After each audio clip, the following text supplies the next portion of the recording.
어제 우리는 이 에스더 4장을 가지고 이제 이 모르드게를 살펴보았습니다. 에스더 4장에 나오는 모르드게의 모습을 보면서 이제 우리도 모르드게처럼 이 시대의 진정한 어른이 되기 위해서 이제 한 세 가지 갖추어야 될 게 있다 그랬는데, 이제 중심축 역할 감당하기, 또 두 번째로는 책망할 수 있는 권위 회복하기, 세 번째 이 아비의 심정, 아버지의 심정 회복하기, 그렇게 세 가지를 가지고 우리 모르드게의 귀한 모습을 살펴봤는데요.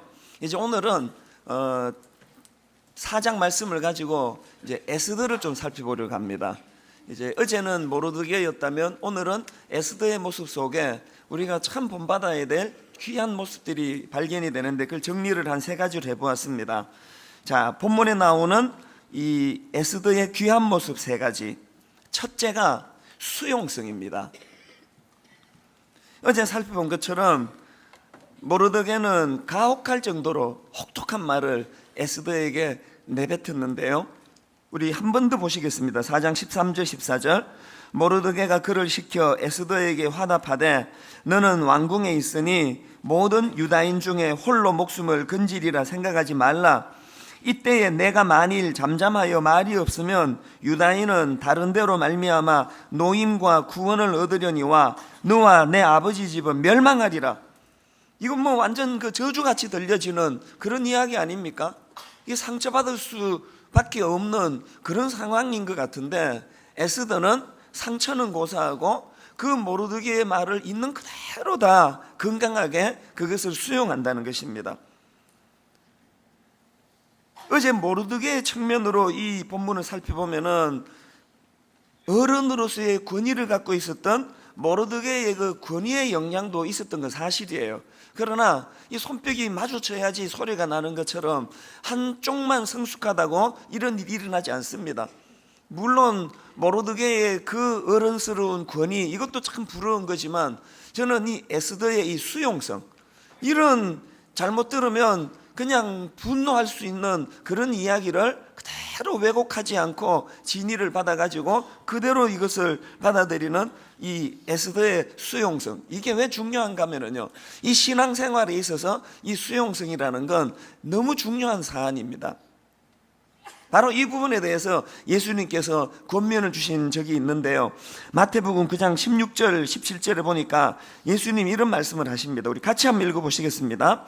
생배 조각을 낡은 옷에 붙이는 자가 없나니 이는 기운 것이 그 옷을 당기어 헤어짐이 더하게 됨이요 새 포도주를 낡은 가죽 부대에 넣지 아니하나니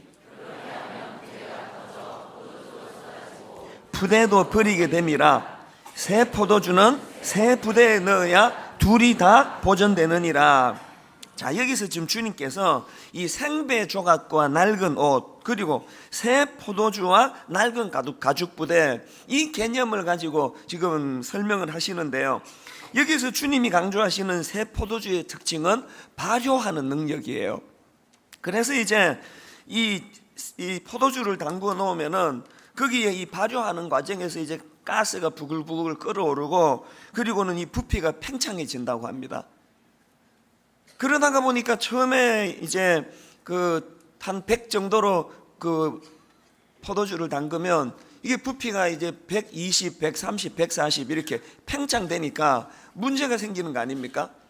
그래서 이제 그 당시로 그 사람들이 이 포도주를 담는 그릇, 용기로 이제 염소나 양의 가죽으로 그걸 만든다는 거예요. 왜냐하면은 이 양이나 가죽이 가지고 있는 그 특징이 이 신축성, 안에서 이제 발효가 돼가지고 그 새 포도주가 점점 부피가 늘어나면 그거에 맞게 이 가죽 부대는 이 신축성이 이렇게 같이 늘어나 준다는 거예요. 그 뭐가 그 낡은 가죽 부대가 가지고 있는 문제가 뭐냐 하면은 이렇게 처음에는 탄력성과 신축성을 가지고 그렇게 잘 그 부피가 늘어나는 그 발효된 포도주를 소화해내는 능력이 있었던 그 새 가죽 부대가 시간이 자꾸 지나가면은 이 낡은 가죽 부대가 되는데, 낡은 가죽 부대의 특징이 뭐냐 하니까 경직된다는 거예요. 이 낡은 가죽 부대의 특징은 탄력성이 줄어들고 신축성이 줄어들어 가지고 이제 굳어지고 딱딱해져 가지고 주님의 말씀의 요지는 이거예요. 이 낡은 가죽 부대, 이 신축성을 잃어버린 낡은 가죽 부대에다가 새 포도주를 담그면 이 발효해서 팽창해서 부피가 늘어나는 이거를 소화를 못 해내서 터져버린다는 거예요. 이 참 이 주님의 지혜로운 그 말씀 아닙니까? 이 예화가. 오늘 이게 우리들 삶 속에 너무나 이 생각해 볼 거리가 많은 거라는 겁니다. 예수님께서 이 말씀을 왜 주셨냐면 그 배경이 뭐냐 하니까요. 이 말씀 바로 앞에 무슨 일이 있었냐 하니까 그 세리 마태라는 사람을 만나가지고 예수님이 그 집에 가서 교제를 나눕니다. 다 아시죠? 그 당시 세리는 그 백성들의 피를 빨아먹는 그런 흡혈귀 같은 존재라고, 온 세상 사람들에게 비난을 받던 그런 존재 아닙니까? 더군다나 마태복음 9장 10절에 보니까 예수께서 마태의 집에서 앉아 음식을 잡수실 때에 많은 세리와 죄인들이 와서 예수와 그의 제자들과 함께 앉았더니 이걸 그 당시 바리새인들이 보고서 마음이 견딜 수가 없는 거예요. 11절에 바리새인들이 보고 그의 제자들에게 이르되 어찌하여 너희 선생은 세리와 죄인들과 함께 잡수시느냐. 이게 주님이 말씀하시는 이 낡은 가죽 부대라는 거예요. 신축성 있게 사고를 넓히면서 이게 낡은 사고로서 그 마태는 상중할 인물이 아니다. 저 세리다. 저 죄인들 저거는 우리가 피해야 될 인물이다. 그것도 한편으로는 틀린 생각은 아니에요. 그 백성의 피를 빨아먹는 그런 짓을 하는 인간들이 그 온전한 인간 아니잖아요. 그런 걸 막 우리가 용납하고 허용해서는 이 진리의 위배가 되는 거예요. 그런데 여러분, 은혜가 우리 안에 들어오면은 그것도 진리지만 신축성 있게 우리 사고가 바뀌어지니까 생각이 어떻게 바뀌어집니까? 저 악랄한 세리조차도, 저 악랄한 죄인들조차도 주님을 만나서 저렇게 기뻐하고 저렇게 행복해하며 저들이 심령이 바뀌어질 것을 볼 수 있는 눈을 가지게 되는 게 이게 새 가죽 부대라는 거예요. 그리고 11절에 보면 또 이런 시비가 나옵니다. 14절. 그때에 요한의 제자들이 예수께 나와 이르되 우리와 바리새인들은 금식하는데 어찌하여 당신의 제자들은 금식하지 아니하나이까? 뭐 바리새인들이야 뭐 그렇다 치고 지금 여기에 요한의 제자들이라고 하면은 우리 생각으로 볼 때 이 건강한 사람들 아닙니까? 뭐 바리새인들이야 뭐 내놓은 인간들이니까 그렇다 치더라도 건강한 요한의 제자들조차도 경직된 이 생각을 버리지 못하고 예수님께, 그래서 예수님을 뵈면은요 참 피곤하셨을 것 같아요. 막 맨날 시비 거는 거 아닙니까? 이거 왜 이렇게 하는데요? 저거 왜 저렇게 하는데요? 이런 상황 속에서 예수님이 주신 말씀이 이 낡은 가죽 부대로 살면 안 된다는 말씀이 뭘 의미하겠습니까? 하나님 모르는 세상 사람만 경직된 게 아니고요, 권사라는데, 장로라는데, 뭐 심지어 말씀 전하는 목사조차도 우리가 낡은 가죽 부대가 될 수 있다는 거예요. 요나 한번 보세요. 그 한 시대를 대표하는 선지자가 요나인데요, 하나님께서 그에게 죄악에 대해서 니느웨를 회개시키기를 원하시는데 이게 하나님의 그 놀라운 꿈이요 비전 아닙니까? 그런데 이 경직된 생각에 사로잡혀 있던 요나가 하나님 명하시는 니느웨의 정반대길을 다시 걸어가는 배를 탑니다. 여러분 한번 생각해 보세요. 어떤 말로도 자기 생각을 바꾸지 않는 이 요나의 태도. 언제 요나가 자기 생각이 바뀝니까? 그 탄 배가 풍랑을 만나고 모든 물건을 배에다, 그 바다에다 다 집어던지는 이런 절망적인 아픔을 경험하고 하나님 안 믿는 선장에게 참 조롱스러운, 수치스러운 그런 그 치욕적인 충고를 듣고 너 세상 똑바로 살아라, 그런 충고를 하나님 모르는 선장에게 요나가 듣는 거 아닙니까? 그리고는 급기야 그냥 바다로 던지어주는 이런 절망적인 일, 이런 걸 겪고 나서야 요나가 생각을 고쳐먹고 하나님 가라는 니느웨로 가는 거예요. 이 얼마나 이게 미련합니까? 이게 무리예요. 이게 아무리 말씀으로 권면하고 권면해도 이미 딱 생각이 굳어진, 나는 낡은 가죽 부대다, 난 신축성 없다, 난 생각 바뀌고 싶지 않다. 이게 우리의 모습이라는 거예요. 사울도 마찬가지 아닙니까? 그 어린애가 그 위기 가운데 물맷돌을 가지고 골리앗을 물리쳐 자기를 위기에서 구해줬으면 이거 자체가 뭐 전부 아닙니까? 근데 그 철없는 여인들이 모여가지고 뭐 사울은 천천히고 다윗은 만만이다 그런 노래를 부르는데, 인간이니까요. 뭐 저도 겪고 여러분 겪지만 우리가 참 때로는 어이없는 생각에 빠질 때가 있잖아요. 그래서 뭐 순간적으로 뭐 그랬다 치더라도 욱하는 마음이 생겨가지고 기분 나쁘게 내가 왕인데 날 이렇게밖에 취급 안 하냐고 그렇게 좀 화는 날 수 있지만요, 이 사울이 경직된 사울을 보세요. 끝까지 그 생각이 안 바뀌잖아요. 끝까지 그 생각이 안 바뀌다가 언제 그 생각이 마무리됩니까? 그렇게 하고 죽을 때까지 가는 거예요. 그러니까 죽을 때까지.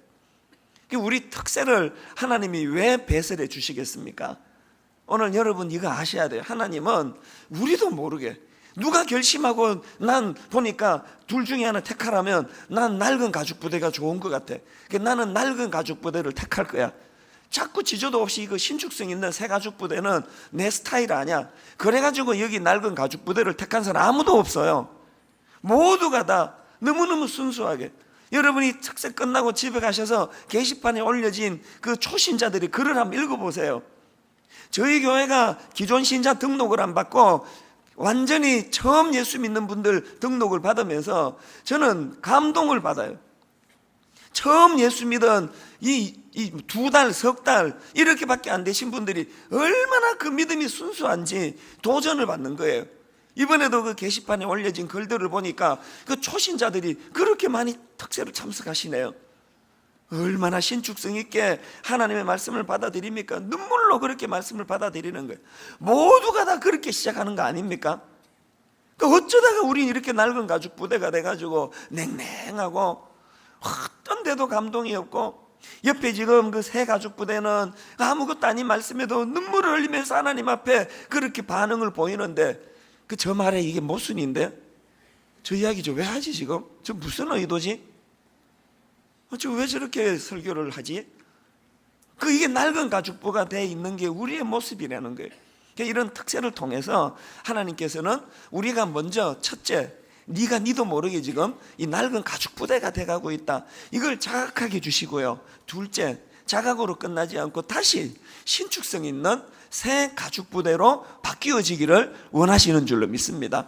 저는 제 자신을 볼 때요, 제가 새 가죽 부대가 됐다가 낡은 가죽 부대가 됐다가 가정 안에서 그걸 많이 느껴요. 어떨 때는 제가 정말 새 가죽 부대같이 신축성이 있어가지고요, 우리 애가 뭘 실수를 하든지 제 아내가 뭘 잘못하든지 넉넉하게 포용하는 저를 봐요. 그랬는데 또 금방 낡은 가죽 부대가 돼가지고 아무것도 아니니 이래도 막 권위를 내세우고 너 아버지한테 이래서 되느냐, 너 나하고 몇 살 차이야, 막 그러면서 말도 안 되는 이런 시비를 거는 그 사울 왕과 같은 모습을 보이는 게 아침 저녁으로 바뀌는 게 그게 저더라고요. 이 새 가죽 부대가 됐다가 낡은 가죽 부대가 됐다가 여기를 왔다 갔다 하는 게 우리 인생이기 때문에 여기에 어떻게 해요? 하나님 은혜가 내 안에서 작동이 돼서 중심이 잘 세워지면 이 왔다 갔다 요동하는 일은 잦아들 줄로 믿습니다. 이번 특세가 끝나면 여러분 낡은 가죽 부대의 행태를 내려놓고 새 가죽 부대로 거듭나는 저와 여러분 되시기를 주님 이름으로 축원합니다. 그런가 하면은 본문에서 발견되는 에스더의 두 번째 귀한 점이 뭐냐? 도전정신이에요. 도전정신. 모르드게의 지적 앞에 정신 차린 에스더가 자기 본래의 모습을 되찾고 하는 선포가 이거 아닙니까? 15절 16절을 한번 보십시오. 에스더가 모르드게에게 화답하여 이르되 당신은 가서 수산에 있는 유다인을 다 모으고 나를 위하여 금식하되 밤낮 3일을 먹지도 말고 마시지도 마소서. 나도 나의 시녀와 더불어 이렇게 금식한 후에 규례를 어기고 왕에게 나아가리니, 그 다음 보세요. 죽으면 죽으리이다. 사실 에스더가 왕 앞으로 나아가기를 주저하는 거 우리 충분히 이해할 수 있습니다. 우리 모두도 다 그렇게 두려워했을 거예요. 에스더의 설명을 한번 들어보세요. 11절. 왕의 신하들과 왕의 각 지방 백성이 다 알거니와 남녀를 막론하고 부름을 받지 아니하고 안뜰에 들어가서 왕에게 나아가면 오직 죽이는 법이요 왕이 그 자에게 금규를 내밀어야 살 것이라. 이제 내가 부름을 입어 왕에게 나아가지 못한 지가 이미 30일이라 하라 하니라. 여기 지금 에스더의 비겁함이 하나도 없습니다. 인간적으로 다 맞는 이야기예요. 자기가 보니까 이 아수에로 왕이 얼마나 중심 없이 그냥 막 자기 감정에 따라 그렇게 휘둘리는 인격을 가진 사람인데, 바로 그것 때문에 왕후 와스디가 폐비되는 비극을 겪은 지가 이게 지금 다 우리가 보고 알고 있는 일인데, 에스더가 갖는 두려움이 뭐예요?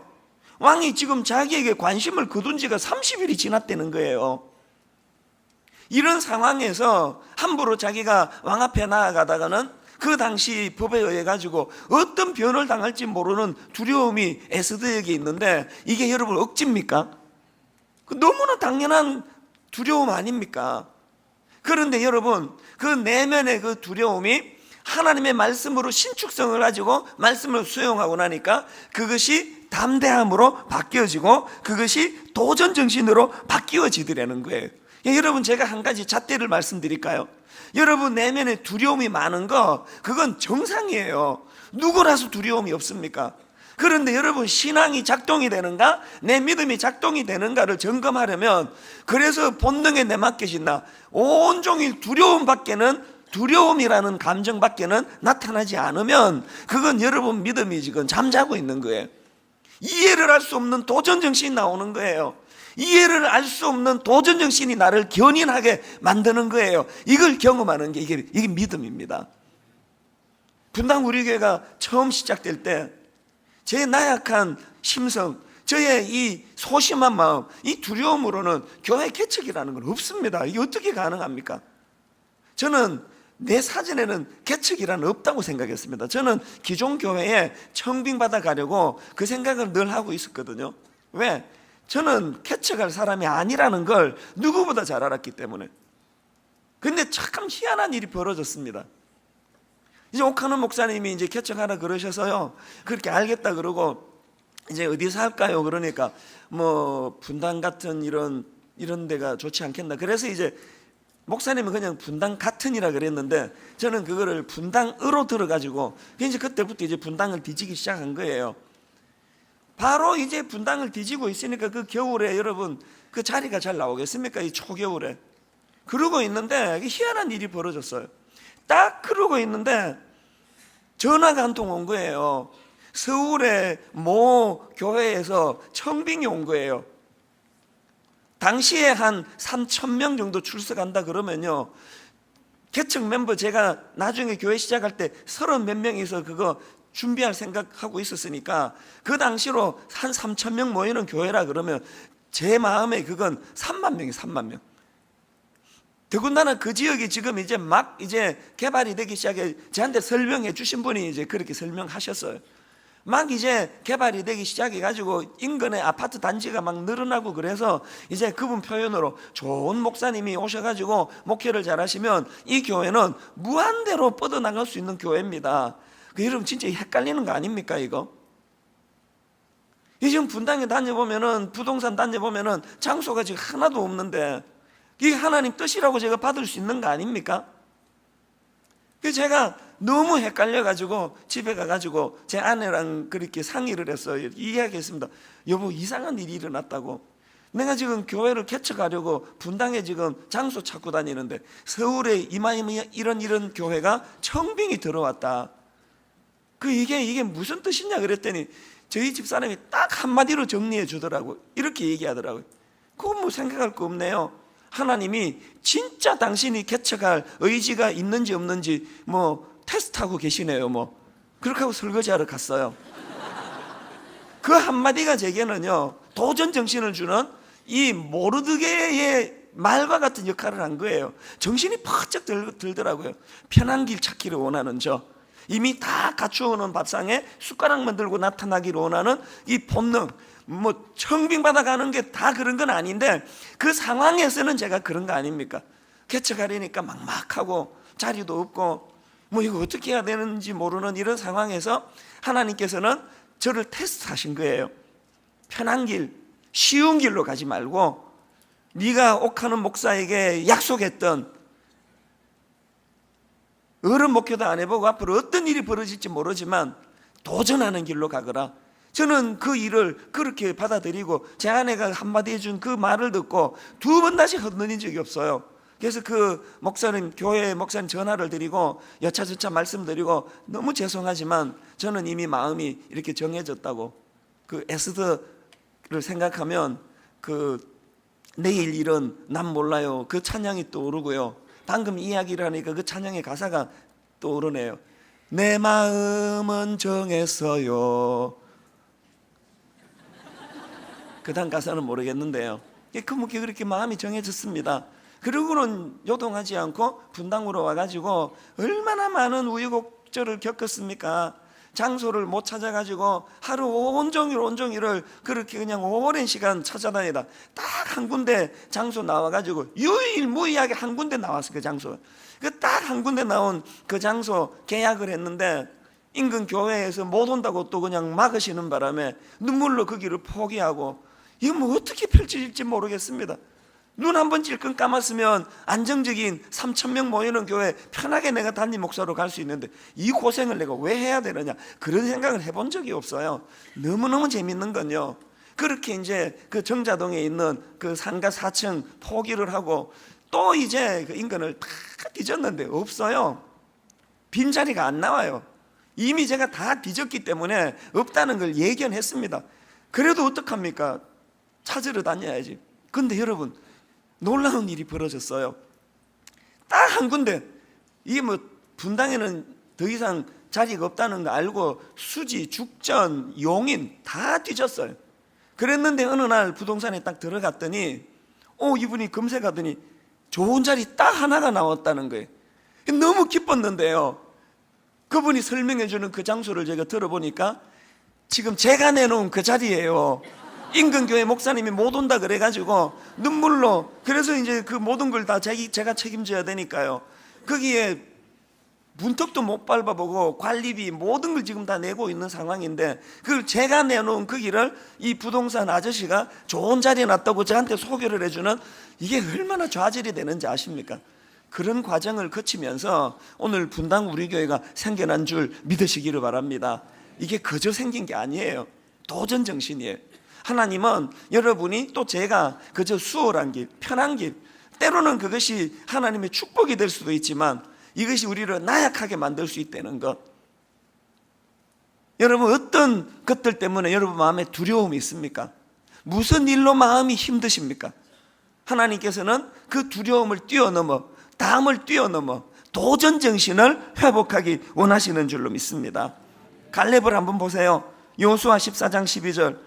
그날에 여호와께서 말씀하신 이 산지를 지금 내게 주소서. 당신도 그날에 들으셨거니와 그곳에는 아낙 사람이 있고 그 성읍들은 크고 견고할지라도 여호와께서 나와 함께 하시면 내가 여호와께서 말씀하신 대로 그들을 쫓아내리다니. 아낙 자손들은요, 키가 2m가 넘는 거인들이에요. 골리앗도 이 아낙 자손 중에 한 사람이라고 알려져 있습니다.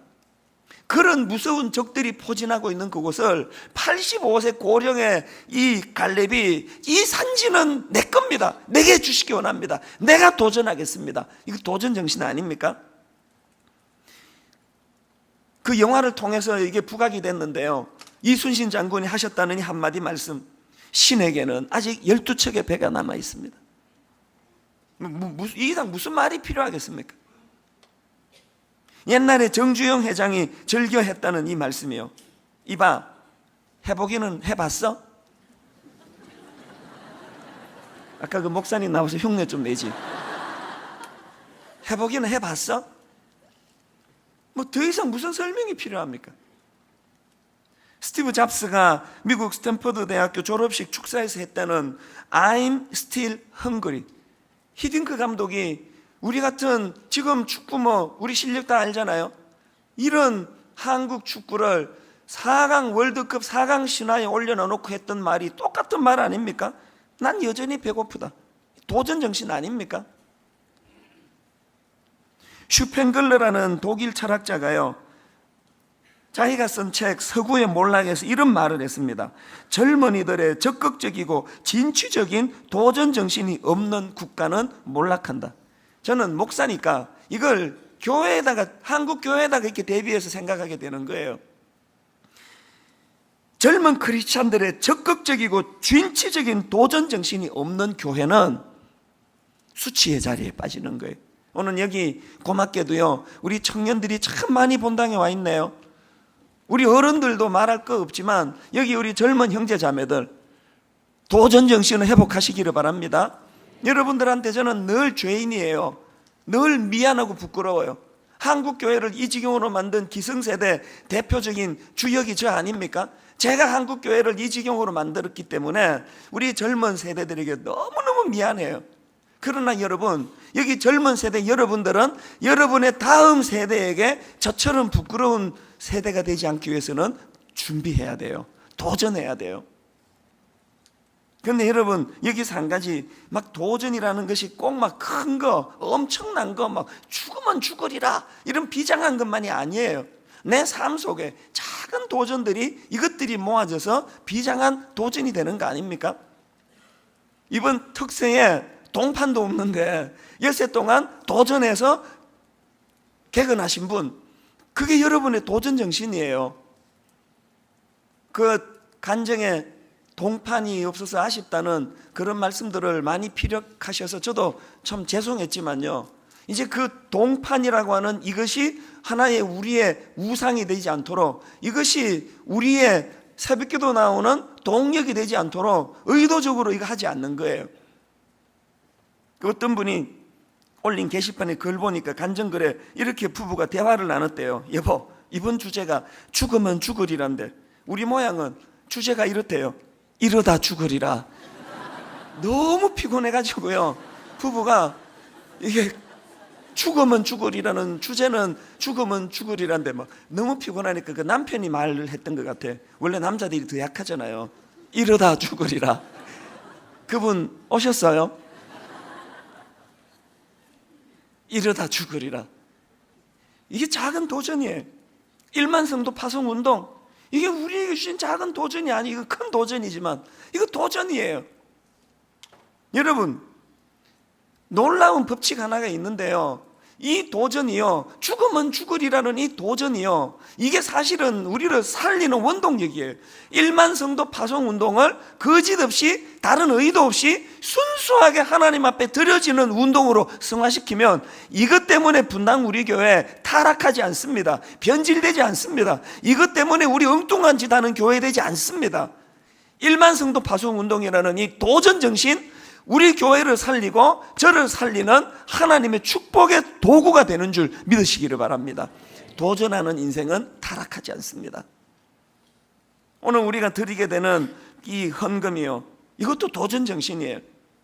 이름을 이렇게 정했습니다. 긴급 구호 헌금.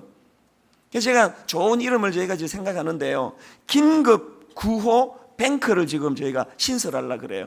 오늘의 이 헌금을 시드머니로 해가지고 이제 통장을 개설해서 누구나 여유가 있고 또 하나님 선한 마음을 주시면 거기에다가 자유롭게 여러분이 통장에다 헌금을 해주시면 그것을 가지고 이제 우리가 긴급 구호 뱅크, 제가 이제 은행장이 되는 거예요. 너무너무 어려운 이 시대 사각지대에서 신음하는 저소득층을 위하여 지금 생각으로 한 100만 원 정도를 그분들 자존심 상하지 않도록 빌려드리는 형식으로 할 거예요. 그러나 갚는 것은 저희가 강조하지 않습니다. 나중에 돈 생기면 다시 긴급 구호 뱅크에다가 입금해 주시면 되고 안 해주셔도 상관이 없어요. 이거 새로운 도전 아닙니까? 믿음은 도전하는 것인 줄로 믿습니다. 마지막 세 번째로요, 에스더의 귀한 점 하나, 하나님 의존의 정신이에요. 자, 에스더의 이 도전 정신의 물꼬가 어디로 흘러가는지를 잘 보세요. 16절, 당신은 가서 수산에 있는 유다인을 다 모으고 나를 위하여 금식하되 밤낮 3일을 먹지도 말고 마시지도 마소서. 나도 나의 시녀와 더불어 이렇게 금식한 후에 규례를 어기고 왕에게 나아가리니 죽으면 죽으리이다 아니라. 여러분, 여기서 확 느껴지는 게 뭐예요? 그가 죽으면 죽으리라라는 이 도전 정신의 물꼬를 어디로 흘립니까? 하나님 의지하는 것으로, 하나님께 의존하는 것으로, 금식하는 걸로, 중보기도 부탁으로. 오늘 우리가 알아야 되는 게 뭐냐? 우리가 하나님 앞에 도전 정신을 가지되 그 도전 정신을 자기가 가지고 있는 그 무엇을 의지하는 것으로, 자기가 가지고 있는 그 무엇을 에너지로 쓰는 게 아니라 에스더처럼 하나님 의지하는 쪽으로 흘려보내야 된다는 것입니다. 왜 우리의 도전 정신이 대부분 다 실패합니까? 한번 생각해 보세요. 앞에서도 말씀드렸지만 왕후 와스디의 케이스를 통해서도 그렇고요, 또 에스더를 왕으로 간택하는 과정에서도 그렇고, 이 아수르 왕이 그 여자 얼굴을 엄청 밝히는 그런 남자 아닙니까? 그러면 이쁘면 다 용서가 되는 그런 종류의 저질이 이 아수르 왕이에요. 그러니까 여러분, 에스더가 이제 부르지도 않는 상황에서 목숨을 걸고 왕 앞에 나가서 왕이 그 금규, 그러니까 네가 온 걸 내가 허락하노라, 이거를 얻어내기 위해서는 어떻게 해야 됩니까? 향수 뿌리고 화장하고, 인간적으로 말하면 막 섹시하게 그래갖고 그 아수레로, 외모 밝히는 아수레를 막 그냥 확 홀려야 되는 거 아닙니까? 그 피부 관리해야 되는 거 아닙니까? 근데 여러분, 금식 해보신 분 다 아실 거예요. 우선 입에서 냄새가 나요. 금식하면요, 그 가까이 가기가 어려워요. 입에서 냄새가 나고요, 또 피부가 부석부석하고요, 화장이 안 받아요. 어떻게 아느냐고요? 그럴 것 같아요. 지금 에스더는요, 부르지도 않는 왕 앞에 어떻게 해서든 그 왕의 호의를 얻어내야 되는데, 그 왕은 저질, 그저 여자 얼굴이나 밝히는 그런 종류의 왕이라면 거기에 맞추려면 에스더는 금식하면 안 돼요. 피부 관리해야 돼요. 이걸 보면서 우리가 깨닫는 게 뭐예요? 그는 자기가 가진 그 무엇, 자기가 가진 아름다운 용모, 이런 걸로 승부하는 게 아니고 전적으로 하나님 의지하는 방식으로 나아가고 있다는 거예요. 이게 우리가 에스더에게 배워야 되는 정신이에요.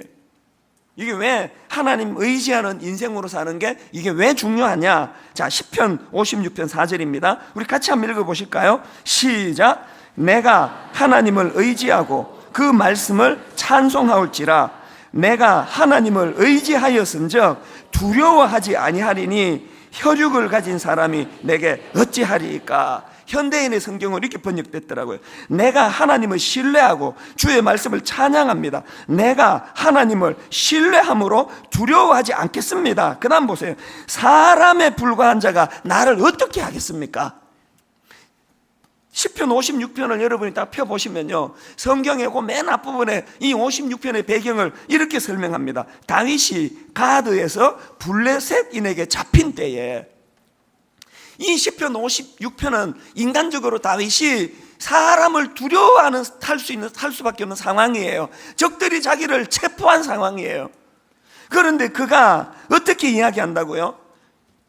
내가 하나님을 신뢰하고 주의 말씀을 찬양합니다. 내가 하나님을 신뢰함으로 두려워하지 않겠습니다. 사람에 불과한 자가 나를 어떻게 하겠습니까?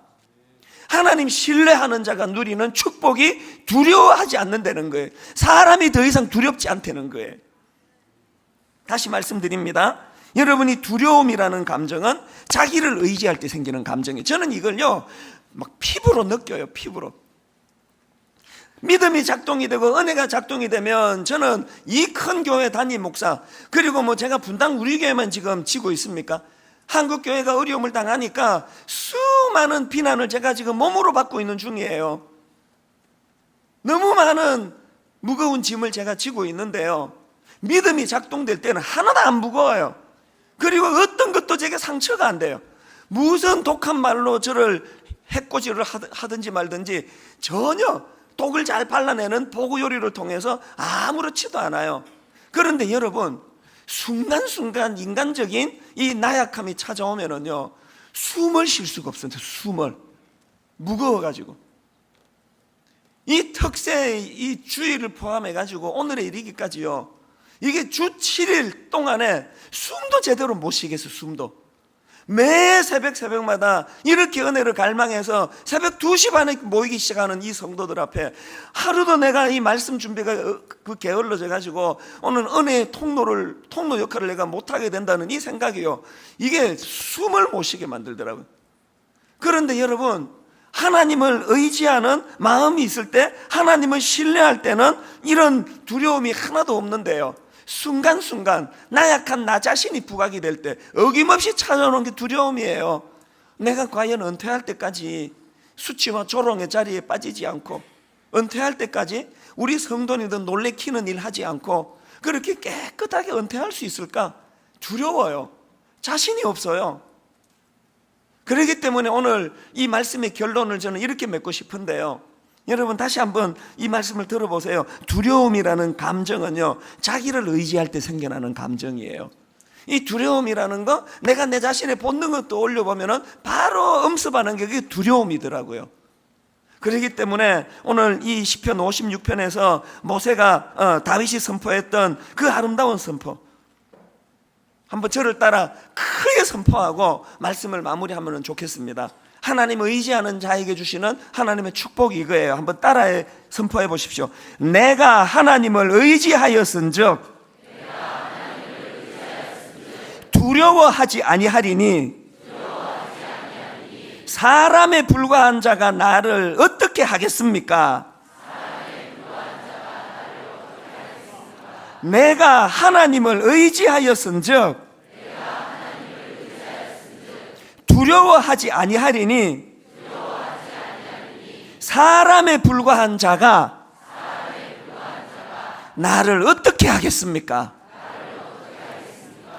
이 다윗의 선포가 여러분의 선포 되시기를 바랍니다. 뭘로 두려워하는지 모르지만 상황이 두려워서 두려워지는 게 아니고 내가 나를 의지하기 때문에 생기는 감정이라는 걸 확신하고, 하나님, 내가 하나님을 의지하였은즉 두려워하지 아니하리니 사람에 불과한 자가 나를 어떻게 하겠습니까? 하나님 앞에 이 담대한 선포가 여러분 입술에서 흘러나오게 되시기를 주님 이름으로 축복합니다. 3가지 말씀드렸습니다. 에스더가 가졌던 귀중한 3가지: 수용성, 도전정신, 하나님 의존의 정신. 이 3가지를 가지고 어려운 이 땅 잘 이것들을 헤쳐나가는 복된 저와 여러분 되시기를 주님 이름으로 축복합니다. 자, 우리 다 자리에서 일어나셔서 하나님 의존하는 마음을 이 찬양에, 첫날 저는 이 찬양을 부르는데 얼마나 감격이 되는지 몰랐습니다. 성령이여 임하소서, 메마른 땅 나의 심령 위에 임하여 주시기 원합니다. 우리 시간 피곤해요. 일주일 내내 수면이 부족하고 이 시간은 생활 리듬도 잘 돌아오기 전이에요. 그런데 하나님 이제 의지하고 나가기 원합니다. 우리 의지를 가지고 또 하나님 향한 믿음을 가지고 큰 소리로 우리 손뼉치면서 성령이여 임하소서, 메마른 나의 심령 위에, 우리 이렇게 같이 찬양하시겠습니다.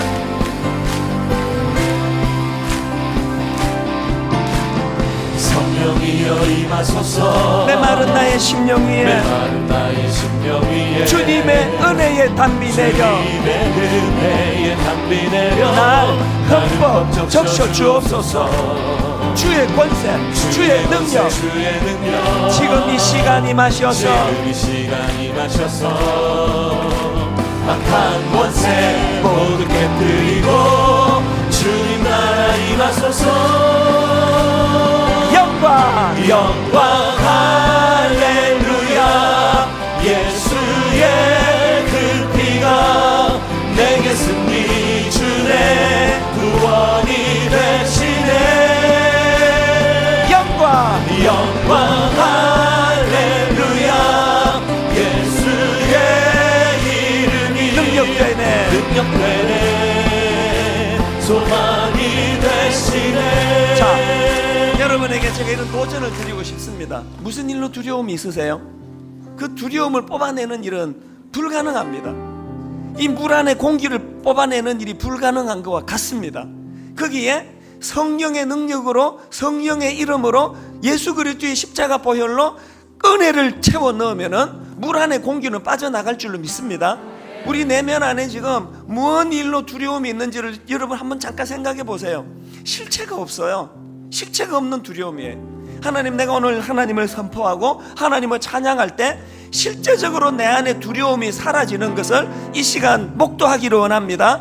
내가 이 시간 그걸 경험하고 싶습니다. 반드시 경험하기를 원합니다. 이 갈망을 가지고 하나님 앞에 간절하게 다시 한번 이렇게 선포합니다. 성령이여 임하소서. 사모합니다. 성령이여 임하소서. 성령이여 임하소서. 메마른 나의 심령 위에 메마른 나의 심령 위에 주님의 은혜의 담비 내려 주님의 은혜의 담비 날 내려 흠뻑 적셔 주옵소서. 적셔 주옵소서. 주의 권세, 주의 능력 주의 권세, 주의 능력 지금 이 시간 임하셔서 이 시간 임하셔서 악한 권세 모두 깨뜨리고 모든 게 주님 나라 임하소서. 나라 임하소서. 여러분 준비되셨습니까? 영광 영광 할렐루야. 예수의 그 피가 내게 승리 주네. 내게 승리 주네. 구원이 되시네. 영광 영광 할렐루야. 예수의 이름이 능력되네. 능력되네. 소망이 되시네. 소망이 되시네. 다시 한번 선포하십시오. 성령이여 임하소서. 성령이여 임하소서. 어디에? 메마른 나의 심령 위에 주님의 은혜의 담비 내려 날 흠뻑 적셔 주옵소서. 적셔 주옵소서. 주의 권세, 주의 능력 지금 이 시간 임하셔서 악한 권세 모두 깨뜨리고 주님 나라 임하소서. 아멘 아멘. 영광 할렐루야. 예수의 그 피가 내게 승리 주네. 구원이 되시네. 영광 영광 할렐루야. 예수의 이름이 능력되네. 능력되네. 소망이 되시네. 소망이 더 큰 확신을 가지고 영광 할렐루야. 영광 할렐루야. 예수의 피가 내게 승리 주네. 내게 승리 주네. 구원이 되시네. 영광 영광 할렐루야. 예수의 이름이 능력되네. 소망이 되시네. 소망이 되시네. 거룩하신 성령이여 거룩하신 성령이 뭘 원하세요? 우리에게 임하소서. 우리에게 임하시되 성령에 불러오셔서 성령에 불러오소서. 세상 헛된 마음 태우소서. 세상 헛된 마음 온 마음을 다하여 성령님을 바라고 사모합니다. 손들고 주를 바랄 때 주를 바라. 성령이여 성령이여 성령이여 임하소서. 더 간절히 사모합니다. 거룩하신 성령이여 거룩하신 성령이여 뭘 원하세요? 우리에게 임하소서. 우리에게 임하소서. 성령에 불러오셔서 성령에 불러오소서. 세상 헛된 마음 태우소서. 세상 헛된 마음을 간절히 바라고 원합니다. 손들고 주를 바랄 때 주를 바랄 때 성령이여 성령이여 성령이여 임하소서. 지난 예세 동안 주신 은혜를 우리가 기억하고 또 올리며 하나님, 여전히 나는 두렵습니다. 하나님, 난 여전히 두려움에 빠져 있습니다. 상황은 하나도 달라진 거 없습니다. 그 왕이 나를 죽일지 살릴지 알 수 없는 혼미한 상황입니다. 그래서 하나님, 믿음이 내 안에 두려움을 물리치는 도구 능력이라 말씀하셨사오니 그 믿음 가지고 달려가기를 원합니다. 우리 주님 이름 3번 큰 소리로 부르고 우리 합심해서 통성으로 기도합니다. 같이 기도하시겠습니다. 주여, 주여, 주여. 살아계신 하나님 아버지, 하나님의 은혜를 갈망하여 이곳에 모인 사랑하는 주의 자녀들입니다.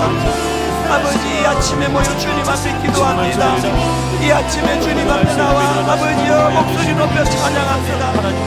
성령이여, 성령이여, 성령이여, 우리 내면에 임하신 줄로 믿습니다. 성령이여, 성령이여, 성령이여, 현실의 뼈 앞에 두려워 떨고 있는 우리의 내면을 성령이여 태워주시옵소서. 하나님 아버지, 손들고 주님을 바라는 모든 사랑하는 주의 자녀들마다 성령의 강한 역사와 임재가 나타나게 하여 주시옵소서.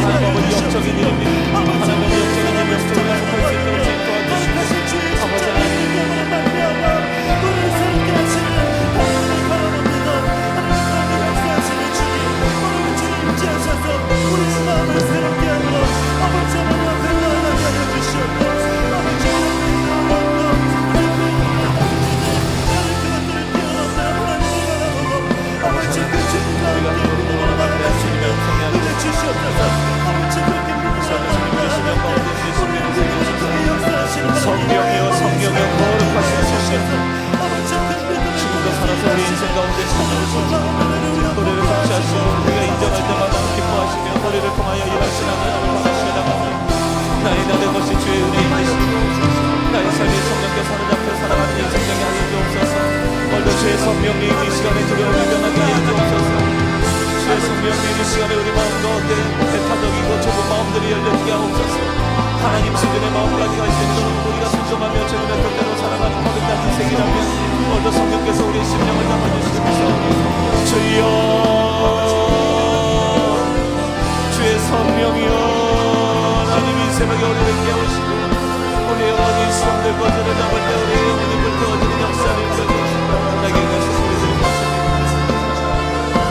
아버지 하나님, 우리가 이 시간 계속 기도하실 때 우리 자녀들 머리에 손을 얹고 기도하세요. 하나님, 내가 이 자녀를 축복할 권세를 주님이 주셨는데 내가 그것을 활용하지 못하는 것 용서하여 주시고, 오늘 우리 자녀들에게 하나님 에스더 같은 이 3가지 수용성 주셔서 아버지 경직된 낡은 가죽 부대 같은 인생 되지 않기를 원합니다.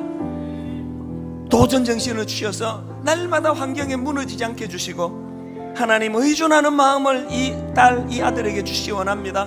우리 함께한 자녀 있으면 이 시간 함께 머리에 손을 얹고 기도하시고, 가정에 자녀들 두고 오셨으면 영으로 품고 이 시간 하나님 우리 아들 살려주시고 우리 딸 살려주시옵소서. 같이 기도하시겠습니다. 살아계신 하나님 아버지, 이 시간 하나님 아버지 은혜를 구하며 우리 자녀들 머리에 손을 얹고 이 시간 같이 기도합니다. 세상이 혼미하고 혼탁합니다. 아버지, 너무너무 어려운 시대를 살아갑니다. 죄악의 관영한 시대입니다. 은혜로 신을 살주옵소서. 성령이여 은혜 주시옵소서. 주님의 역사하여 주옵소서.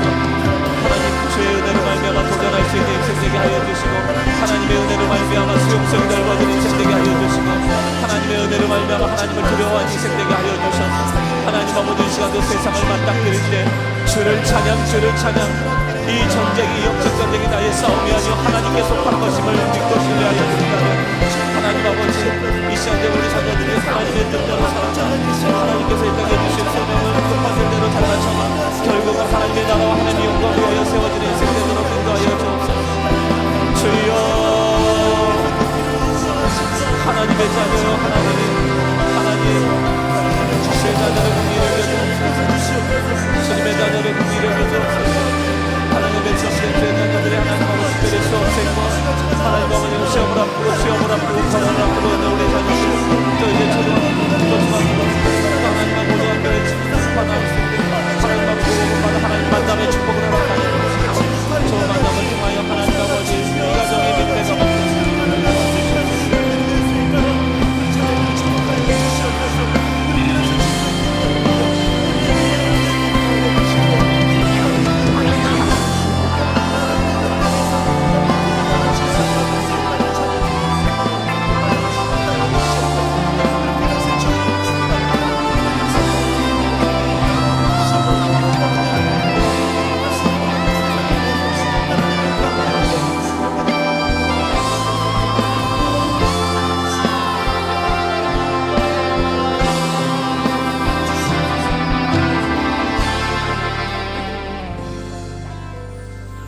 살아계신 하나님 아버지, 이 시간 우리 자녀들 머리에 손을 얹고 또 마음으로 영으로 품고 눈물로 아버지 축복함을 기도합니다. 아버지, 세상이 너무 어렵습니다. 너무나 죄악이 관영한 시대입니다. 그 유혹 앞에 아버지 이겨낼 장수가 없는 세상을 살고 있습니다. 그 악한 시대를 살아가는 우리 자녀들, 우리 아이들 불쌍히 여겨주시기 원합니다. 하루에도 수없이 많은 유혹과 충동 앞에 아버지여 폭포수처럼 쏟아지는 죄악의 아버지 그 유혹 앞에 견딜 수 없어 힘들어하는 우리 어린 자녀들, 오늘 우리가 저들을 눈물로 품고 기도할 때 성령님 저들을 보호하여 주실 줄 믿습니다. 인도하여 주실 줄 믿습니다. 저 아이들 마음에 어릴 때부터 받은 상처가 많은데 성령님 싸매어 주시고 치유하여 주시옵소서. 악한 원수들이 끊임없는 상처, 울분, 분노의 자리로 저 아이들을 몰고 간다 할 때 성령의 강한 두루마리로 저들을 보호해 주심으로 날마다 치유가 일어나게 하여 주시옵소서. 날마다 회복이 일어나게 하여 주시옵소서. 날마다 새 가죽 부대와 같은 신축성 있는 삶 되게 하여 주시옵소서. 날마다 누구를 비난하고 원망하고 정죄하고 자기도 울분에 빠지는 자리에 처하지 않도록 우리 저 아이들을 인도하여 주시옵소서. 보호하여 주시옵소서. 어둡고 악한 이 시대에 휩쓸려가는 초라한 인생이 아니라 하나님 어두운 이 시대에 우뚝 선 하나님의 사람 되게 하여 주시옵소서. 에스더와 같은 담대함을 허락하여 주시옵소서. 모르드게와 같은 담대함을 허락하여 주시옵소서. 하나님 아버지, 이 시간 간절히 기도합니다. 우리 가정을 살려 주시옵소서. 우리 가정을 회복시켜 주시옵소서. 아내와 남편 사이에 사단의 오해와 불신, 이것 때문에 상처받은 많은 가정들마다 치유와 회복이 일어나게 하여 주시옵소서.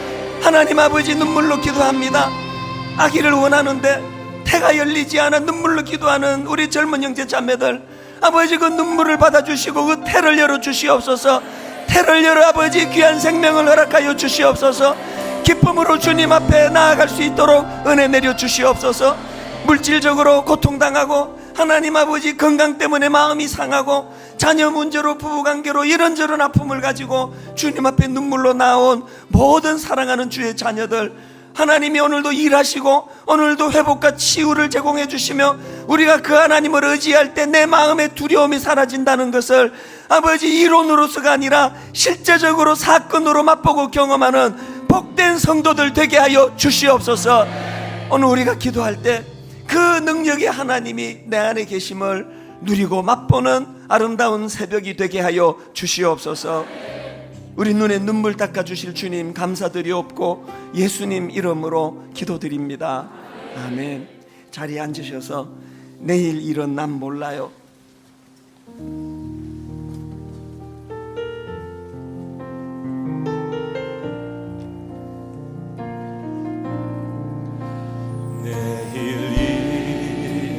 난 몰라요. 하루하루 살아요.